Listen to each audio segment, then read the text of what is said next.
সময়ের সাথে সাথে আবহাওয়া তার বিধ্বংসী রূপ দেখাতে চলেছে 2026-এ। অতিবৃষ্টি এবং পাহাড়ি ঢলে প্লাবিত হচ্ছে নিম্ন অঞ্চল। যে সমস্ত অঞ্চলে ইতিপূর্বে বন্যা হয়নি সে সমস্ত অঞ্চলেও দেখা দিচ্ছে বন্যা।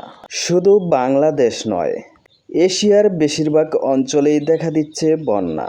এশিয়ার যে সমস্ত অঞ্চলে বন্যা দেখা দিচ্ছে বাংলাদেশ সহ জাপান, তাইওয়ান, ভিয়েতনাম, চীন, থাইল্যান্ড এবং ভারত সহ একযোগে দেখা দিচ্ছে বন্যা।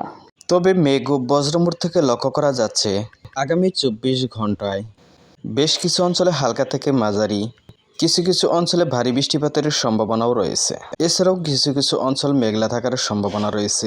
তবে ভারতের শিলচর, বাংলাদেশের সিলেটের রংপুর, ময়মনসিংহ এবং ঢাকার কিছু কিছু অঞ্চলে ভারী বৃষ্টিপাতের সম্ভাবনা রয়েছে আগামী 24 ঘন্টায়।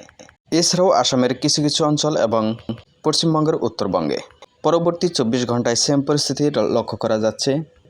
এছাড়াও রাজশাহী, খুলনার কিছু কিছু অঞ্চলে ভারী বৃষ্টিপাতের সম্ভাবনা রয়েছে 13 এবং 14 তারিখের দিকে।